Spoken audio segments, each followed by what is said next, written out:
right, number 5, data decision making, right? What are we doing to kind of use AI to inform our decisions or not?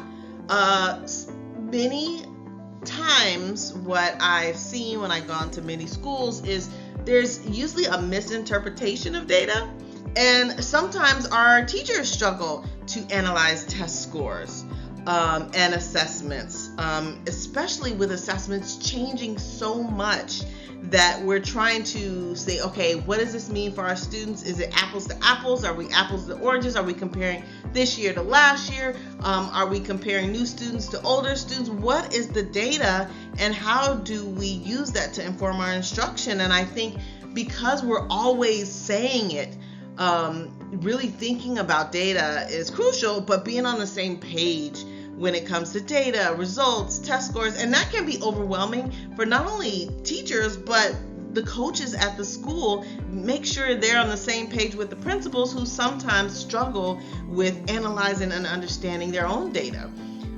There is also a lack of time. When do you have the time to really thoroughly go through the data with all your teachers, unless you're doing PLCs, but really being able to dive in to the data and be on the same page with our testing and scores. And that takes a lot of time.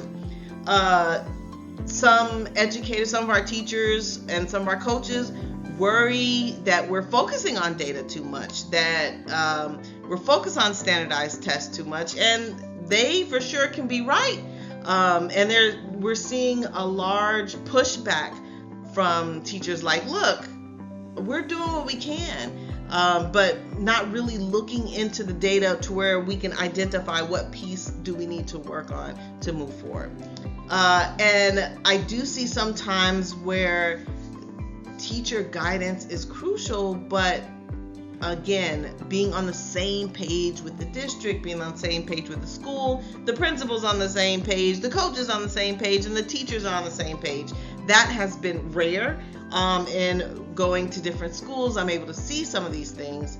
And last but not least, technology. Some schools still have technology as a barrier, and some of the systems that they're using are not as user-friendly for teachers or coaches. So when it comes to sharing data across platforms or across schools or across district, it is disjointed and not communicative to the learning or the growth of the entire district.